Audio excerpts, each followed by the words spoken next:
Salut les amis, c'est Feng. Alors une petite vidéo sur les points pivots comme promis. On va voir très rapidement dans un premier temps ce que c'est donc pour ceux qui ne savent pas et je vais vous montrer après tous les différents indicateurs. Donc j'en ai sélectionné un vraiment qui est vraiment pas mal du tout et je vais vous montrer un petit peu comment le configurer. Alors avant toute chose, les points pivots, qu'est-ce que c'est? C'est tout simplement un indicateur, d'accord? C'est utile pourquoi? C'est utile parce que ça vous donne un indice de support et de résistance. Et vous allez voir que sur les graphiques, les points pivots, on voit vraiment des réactions du prix à ces niveaux-là. Il y a des banques qui les utilisent, il y a aussi pas mal de particuliers qui les utilisent, qui traitent par rapport aux points pivots. Ça peut être utile de rajouter support et résistance sur vos graphiques. D'accord? Ces points pivots peuvent apporter du poids supplémentaire à vos setups, mais en aucun cas vous devez vraiment baser vos trades et vos signaux uniquement sur ça, hein, d'accord? Donc ça reste un indicateur, je le rabâche souvent, mais ça peut vous rajouter un peu de poids, et donc ça peut être utile de voir sur vos graphiques où est-ce qu'il peut, les zones de prix si vous voulez, où il peut y avoir des rebonds du prix, et donc voilà, donc je vais vous montrer. Alors comment se calculent les points pivots? Vous allez voir qu'il y a plusieurs méthodes de calcul différentes, d'accord? Donc on va pas rentrer dans les détails parce que bon je vous montre quand même, vous voyez, donc c'est marqué devant vous. Donc en gros on va prendre le prix d'ouverture, le point le plus haut, le point le plus bas, le prix de fermeture, et à partir de là donc il y a un calcul, on additionne tout ça et puis on divise après par 3 ou par 4, donc selon les méthodes de calcul ça donne après des supports et des résistances pour le jour d'après, la semaine d'après ou le mois d'après. Alors dernière petite chose à savoir sur les points pivots, vous avez différents types de points pivots comme je viens de vous dire, donc les noms sont notés là, donc vous voyez Camaria, Woody, Fibonacci, Floor et Demark. Et vous avez surtout des différents time frames au niveau des points pivots. Vous avez des points pivots journaliers, d'accord, donc les daily, les points pivots hebdomadaires, weekly, et les points pivots mensuels, monthly. Ok, et en fonction de votre type de trading, donc que vous soyez en scalping, intraday ou en swing, vous allez utiliser ces différents points pivots. D'accord? Donc après, une autre particularité, et vous allez voir que selon les indicateurs que vous allez installer sur votre MT4, il faut quand même vérifier pour certains à partir de quelle base de référence, donc à partir de quelle heure le point pivot est calculé. D'accord? Parce que en gros, si le point pivot daily donc se base sur la journée d'avant, le marché, on sait très bien qu'il ouvre le dimanche soir et qu'il ferme le vendredi soir. Donc à partir de quelle heure l'algorithme, l'indicateur va calculer le début et la fin de la journée. Donc vous voyez, c'est plutôt important. Je vous donne quand même la référence qui est le plus utilisée en général. Le plus souvent, les points pivots daily sont calculés avec un début de journée au début de la session asiatique, d'accord?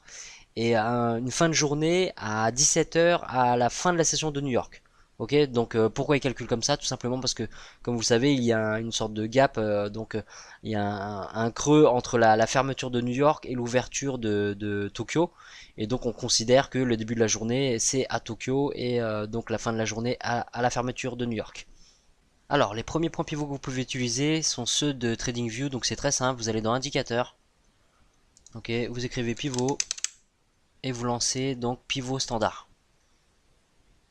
Voilà, donc après au niveau du réglage, vous cliquez sur la petite roue qui est ici, et vous avez déjà donc le choix des différents pivots au niveau du time frame, d'accord, donc les pivots journaliers, hebdomadaires, mensuels et annuels, et vous pouvez enlever ici en décochant les précédents pivots. Ok, choisissez en fonction de votre type de trading. Après, même si vous êtes en intraday et que vous tradez donc avec des pivots journaliers, rien ne vous empêche d'ouvrir quand même les pivots hebdomadaires et mensuels pour voir s'il n'y a pas une confluence par rapport à un certain support ou une résistance que vous surveillez. D'accord? Voilà. Et après, au niveau des différents types de points pivots, donc moi je laisse en traditionnel, mais si vous voulez essayer pour voir comment le prix réagit par rapport aux autres types de points pivots, vous avez juste à cliquer là et vous choisissez ici. Alors, pour l'exemple, vous voyez là, on voit très bien que le point pivot S2, le prix a vraiment réagi pile poil dessus, hein, vous voyez, donc ça a rebondi ici en tant que résistance, ça a cassé, puis après ça a réagi en tant que support, pardon, et maintenant en tant que résistance. D'accord, il y a même certaines techniques, stratégies de trading où les traders vont agir au niveau du prix uniquement en fonction de là où est le prix par rapport au point pivot journalier. D'accord, donc en gros, si le prix est au-dessus du point pivot, ils vont chercher à acheter, et si le prix est en dessous du point pivot, ils vont chercher à vendre. D'accord, ils vont chercher des patterns pour vendre ou acheter en fonction de la position du prix par rapport au point pivot journalier, d'accord, ou du point pivot hebdomadaire ou mensuel. Alors on va regarder sur MT4 maintenant. Alors au niveau des points pivots, donc les indicateurs pour les points pivots sur MetaTrader, j'en ai testé en tout 8 et celui que j'ai retenu vraiment parce que c'est le plus complet, c'est All Pivot Point. D'accord, donc je vais vous montrer pourquoi.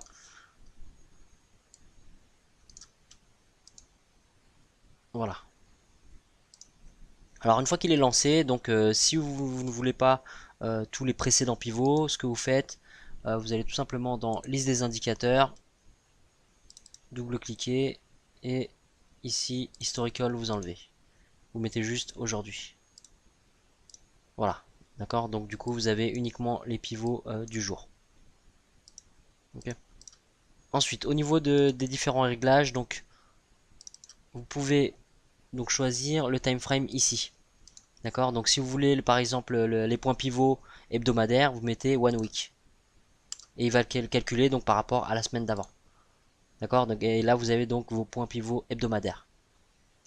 D'accord, donc moi j'ai testé avec mon broker et au niveau du calcul, c'est vraiment déjà bien configuré. Donc testez-vous avec vos brokers, mais cet indicateur il est vraiment très très bien quoi.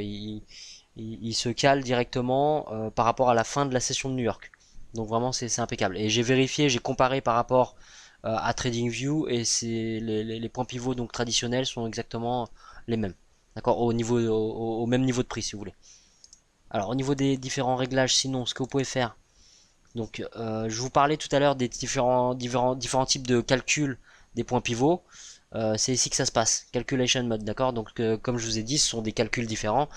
Et moi je laisse sur classique, mais si vous voulez tester différents modes de calcul, vous allez là et vous choisissez tout simplement un autre type de calcul.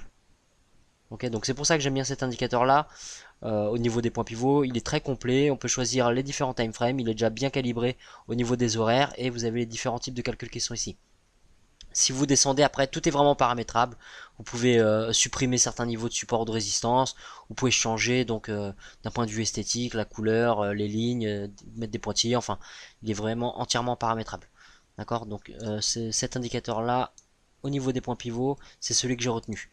Alors si vous voulez tester les autres, j'ai vraiment testé. Regardez, dans toute la liste ici. Donc ça, vous voyez, c'en est un.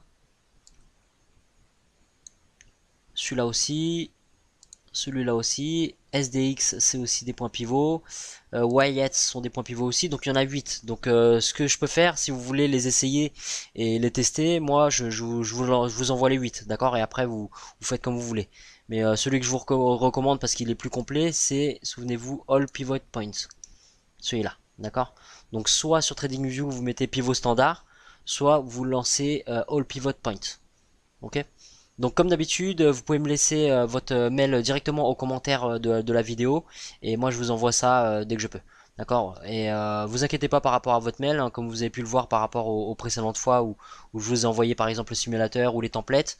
Je prends pas votre mail pour vous mettre dans un autorépondeur et vous spammer derrière avec du marketing à deux balles. D'accord. Donc vous inquiétez pas, moi je vous demande votre mail vraiment uniquement pour vous envoyer les indicateurs.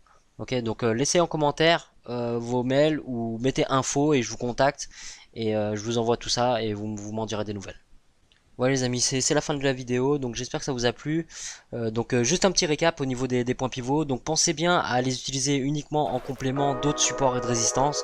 Ok, donc si par exemple vous avez des points pivots qui se superposent avec, je sais pas, des niveaux de retracement Fibonacci ou tout simplement des supports résistance institutionnels ou de swing H4, daily ou autre, à ce moment-là vous pouvez vous dire que oui le prix il est vraiment à surveiller. Mais privilégiez toujours votre price action, c'est juste pour vous donner un indice en plus.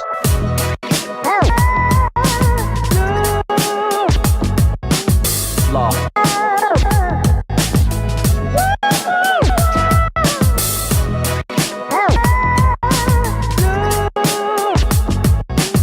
Law.